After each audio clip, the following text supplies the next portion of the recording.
السلام علیکم ورحمۃ اللہ وبرکاتہ۔ آج کی خوبصورت حدیث سیدنا انس رضی اللہ عنہ بن مالک بیان کرتے ہیں کہ ایک مرتبہ آپ صلی اللہ علیہ وسلم نے فرمایا، آج رات میرے گھر بچہ پیدا ہوا ہے اور میں نے اپنے باپ ابراہیم علیہ السلام کے نام پر اس کا نام ابراہیم رکھا ہے۔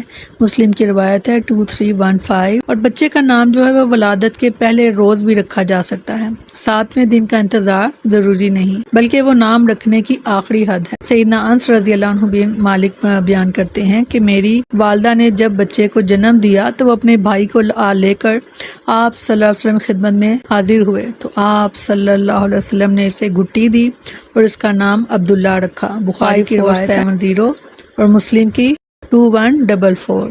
بہت خوبصورت، یہ ہمارے لیے عمل کے لیے یہ بہت سنتیں، بہت آسان سنتیں جن کو ہمیں انجام دینے کی ضرورت ہے۔ السلام علیکم ورحمۃ اللہ وبرکاتہ۔